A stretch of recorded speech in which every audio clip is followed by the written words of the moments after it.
Hi friends, welcome to my channel. జగదాత్రికి మీనన్ డైరెక్ట్గా call చేస్తాడు. ఇలా బెదిరిస్తూ ఉంటాడు జగదాత్రిని మీనన్.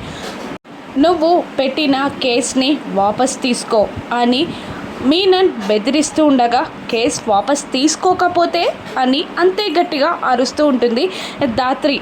నువ్వు కేస్ వాపస్ తీసుకోకపోతే నీ ఫ్యామిలీ మొత్తాన్ని చంపేస్తా అని మీనన్ బెదిరించగా, అదే వాయిస్లో అంతే గట్టిగా, నువ్వు నా ఫ్యామిలీని ఏమీ చెయ్యలేవు, చెయ్యాలని చూసినా నేను నూరుకోను, నా ఫ్యామిలీని నువ్వు టచ్ కూడా చెయ్యలేవు అని అంటూ ఉంటుంది దాత్రి. ఆ మాటలకి మీనన్ షాక్ అవుతాడు.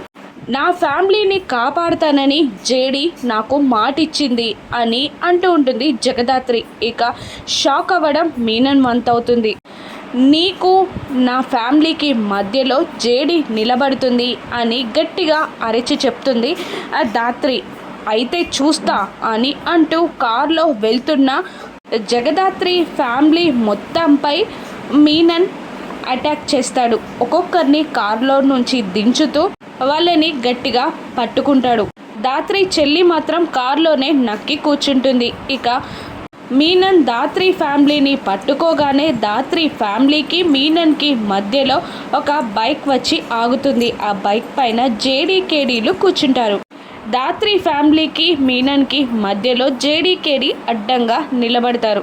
దాత్రి అన్న మాటలు గుర్తొస్తూ ఉంటాయి. నా ఫ్యామిలీకి నీకు మధ్యలో జేడి అడ్డుగా నిలబడుతుంది అన్న మాటలు వినబడి మీనన్ షాక్ అవుతాడు.